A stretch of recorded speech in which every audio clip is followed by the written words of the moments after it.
Dearly beloved, friends, enemies, we're gathered here today to mourn the death of Nuance. Online, everything has to be fast, it has to be snappy, it has to be bold. I mean, when was the last time when you watched a video, and definitely when you saw a title or thumbnail and thought, wow, that's beautifully nuanced? I mean, probably not recently, right? And that's because nuance, whilst it does exist, it doesn't go viral. It's not what people are clicking on, and therefore it's not what people are creating. And it got me thinking, what are we losing when we reward extremes rather than complexity? What happens when only the loudest and the boldest voices are clickable and go viral? What becomes of thoughtful and layered discussion when no one clicks on nuance? And I want to acknowledge the irony here, because I know I'm dramatic, and I know that whatever I've done with the thumbnail, I've made it dramatic, okay? And I've probably titled this something like The Death of Nuance.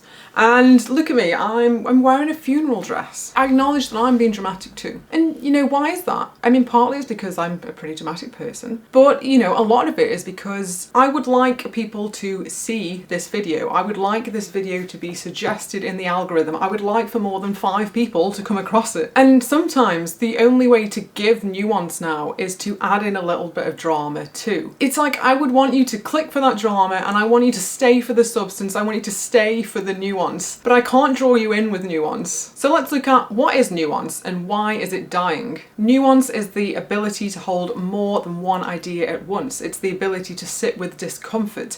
It's the ability to acknowledge context and to not think in extremes and in terms of black and white. It's the shades of grey. And it makes humans uncomfortable because we want clear-cut answers. We don't really thrive on nuance. We want something to just be is or it isn't. And it's just not how most things are. It's not how people are either. There's a quote that I'm going to read you from F. Scott Fitzgerald, and it says, "The test of a first-rate intelligence is the ability to hold 2 opposed ideas in mind at the same time and still retain the ability to function." And yeah, I mean, that is what nuance is. The internet, it doesn't like nuance. The internet rewards boldness. It rewards strong opinions and hot takes and clickbait titles and clickbaity thumbnails. The more black and white you take, the more likely it is to spread. There's a lot of creators that don't care if it spreads positively or, you know, if they make some rage bait content now. As long as it's getting clicks. It's like, you know, look, if you just like this video, that's cool, because it doesn't really matter. As much as I've done me wrong, I want you to like it. But if you dislike it, you're still engaging, the algorithm doesn't care, you are still feeding into it. So that's why you see really popular rage bait. These people have got no likes, and yet it continues to go and go anyway. How is this relevant to BookTok? Well, how many times have you seen titles of, "This book ruined me," "This broke me," "This is life-changing," "This author should stop writing"? I'm shocked. I think these things used to have more of an impact. I think we used to see less of them, and sometimes they make sense. Sometimes a book really does feel like it's broken you into little pieces. I get that. And sometimes books can be life-changing, and I'm not saying they can't. However, I'm seeing these constantly, and sometimes someone will say, "I absolutely hated this is the worst thing ever," and then in the video they might be more like, "It was okay, you might like it."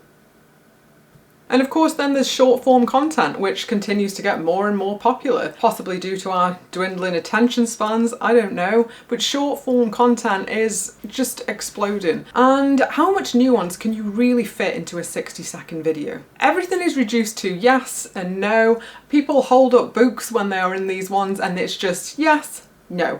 You know, were these popular books good? Yes, no. Yes, no. That's it. And don't be wrong, I'm not saying there's anything wrong with this content. So please don't think that I'm criticising the creators, and please don't think I'm criticising the creators who use this sort of title as well. I totally get it. You put a lot of work into your content and you want it to be seen, and you are fighting against a system that rewards that type of title and the lack of nuance. I will say, I think more and more viewers are starting to grow weary of seeing these titles. I find myself clicking less and less on titles like "This broke me" and "You won't believe what happened next." Very briefly, my experience as a creator, and I'm a new creator, I've already said that I'm definitely not immune to this. My most viewed video is me lying in a pile of books on the floor with the title of I'm okay over consuming books. That was like a breakout video for me, and I know full well that if I'd have named that a nuanced discussion about whether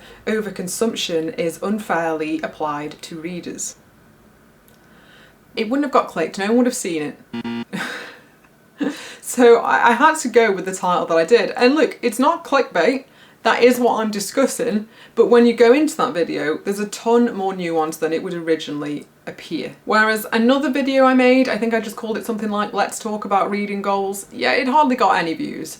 So in order for a discussion video to potentially be seen by people, you have to come at it with a pretty strong hook, something pretty attention grabbing in your title and thumbnail, and you feel like you're just fighting against that algorithm to be seen and to have your nuanced perspective heard and to get in front of new people who might appreciate your take and who you might want to interact with yourself. So yeah, I'm not blaming creators at all. And I'm not blaming people who click on them either. I totally clicked on these as well, because why? Because we're human and our brains are like, oh, that's interesting, you tell me more. I want to know why you hate this. I want to know why you love this. Oh, did something broke you? Something made you emotional? I want to know about that. I mean, who is at fault here? I don't know. It's not even just with books that people dislike, it's with books that like, because calling it, 10 books that I really liked, or I would sell my soul to read these books for the first time, this one's more likely to get clicked on. I mean, I don't know if I could use that because I'm ginger, so we all know that I don't actually have a soul. Is nuance just actually flip-flopping and not being able to come up with a true opinion? I would say no. I think it's fine to change your mind on topics. In fact, it's essential to change your mind. I can't change their mind.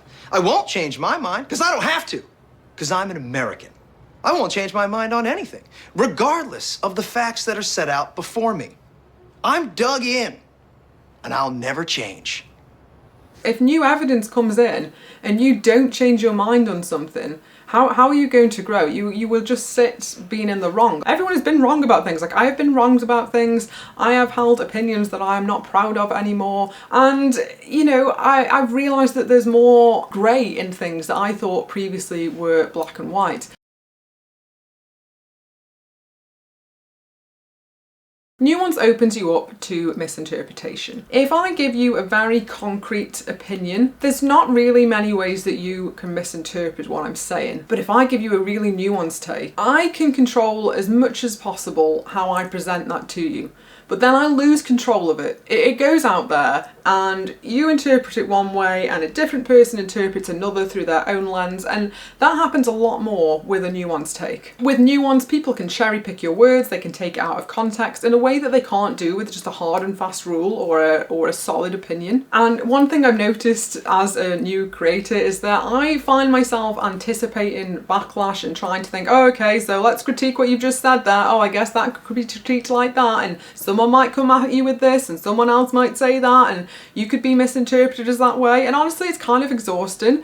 And like I said, I just kind of realised that I just do my best to put stuff across, and then it is out of my control, then it's beyond my control how you interpret it, and I just have to be okay with that. I also have to be okay with the fact that I'm going to grow and evolve, and I'm going to put stuff on the internet that I might not agree with over time. I might change my mind. I might have to come on and say, I was wrong about that and I disagree with past me there. And that's part of being human, and that is part of growing. But I guess it is another reason that your nuance is disappearing, because sometimes it feels safer not to say anything. If you're trying to give a nuanced take and you start going, oh, well, yeah, I can see that and I can see this side of it, and oh, let me give you this perspective, people will start accusing you of flip-flopping, of not knowing your own mind, and it's kind of exhausting to have all of these different things coming in at you. And I think it's probably a reason why a lot of people don't put themselves out there and don't want to share their opinions, whether that's talking like this on a YouTube video, or whether it's responding in a comment, writing a comment in a comment section, or responding to another comment in a comment section,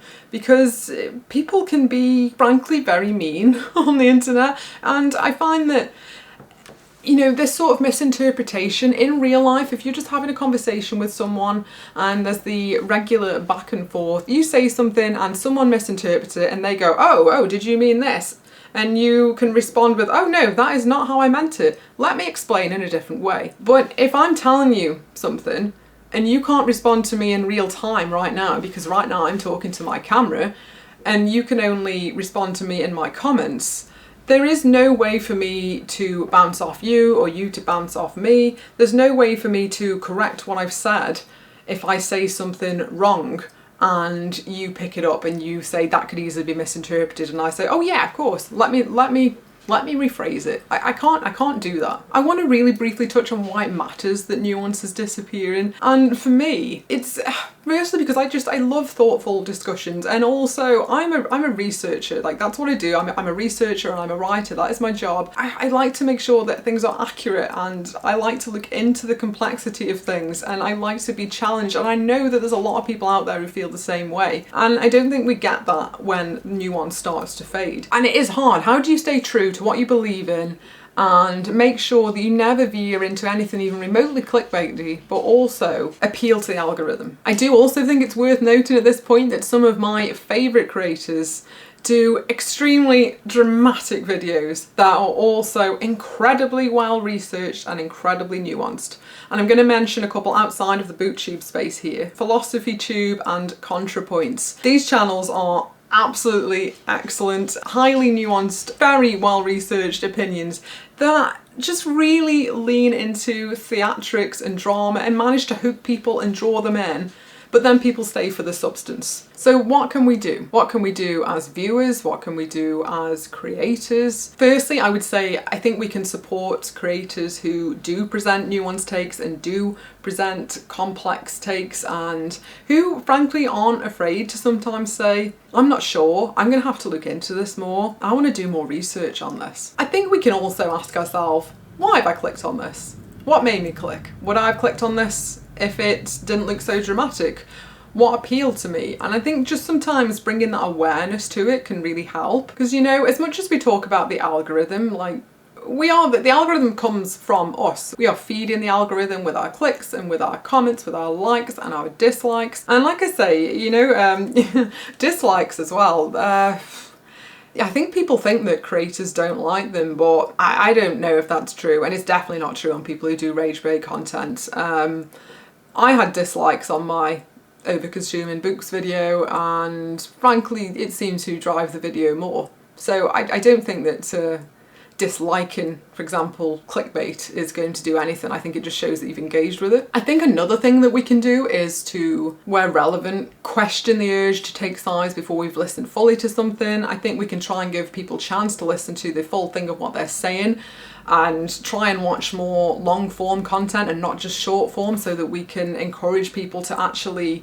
speak a little bit more in depth and to give a little bit more nuance and a little bit more detail. To sum up, I think nuance can be hard to find, at least in the algorithm it makes it hard to find and it pushes it down. And yeah, I think there's tons of creators out there who are doing nuance really well, and I don't blame creators for also using more dramatic thumbnails. Like I say, I've totally done it myself. I wouldn't use clickbait, don't get me wrong, but I would use a more dramatic title to pull people in. All I know is I want the nuance back. Maybe nuance doesn't go viral, but nuance matters, and thoughtful takes matters, and thoughtful people and empathetic people, they really matter. In this world that we are living in, it really, really matters. I want to know from you, have you, if you were a creator, felt the pressure to do more dramatic thumbnails and titles? Do you notice that if you don't use a title like "This Book Broke Me," that the video just doesn't get views? Do you find that the lack of nuance people typically display on the internet prevents you from commenting? And I guess if it does, you won't really be able to comment and tell me, right?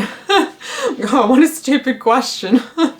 If you want to see thoughtful discussions and nuanced takes and a mixture of these video essay type videos as well as thoughtful takes and reflections on books, then please do consider subscribing to this channel, and, you know, why not hit that little bell as well so that you can be notified when I post. Thanks so much for watching, and I'll see you soon.